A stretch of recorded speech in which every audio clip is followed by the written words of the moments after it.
তুই কি বলি? ওইসব বাদ দিয়ে কথা বাদ দিয়ে চ মাছ ধরবো, চ। ছেলে ব্যক্তি উঠেছে আমাদের ড্রেনে, ওই যে ড্রেনে জল ভর্তি হয়ে যাচ্ছে, ছেলে ব্যক্তি উঠেছে। ব্যাগ রেখে, হ্যাঁ ছেলে ব্যক্তি ড্রেনে। হ্যাঁ তুই ব্যাগ রেখে দে, পালিয়ে আয়, চল যা। আজকে আর দীঘা যেতে হবে না, চল যা।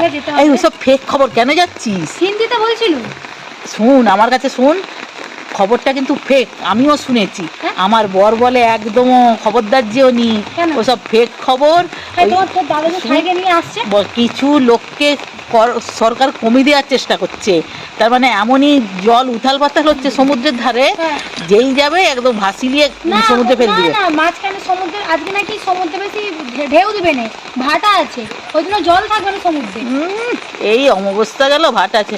তুই চল যা বাবা, আমার ছেলে তো সব দেখ না, আমার জায়রা সব কিভাবে ধরছে, আমি চল যাই। জানো এত বর্ষায় পালিছ, ছাগনি জ্বালান যা, চল যা, মাছ ধরতে যাবো। দু পিস রেখে দে তো, কালকে রাত্রে এসে। হ্যাঁ আমরা ভিজে ভিজে মাছ ধরবো, তুমি সেখানে আরাম করতে যাচ্ছ, আর আমরা মাছ ধরে তোমার জন্য 2 পিস দেবো। আমি বেরিয়ে যাচ্ছি, প্লেন ছেড়ে দে, 8টা টাইম আছে।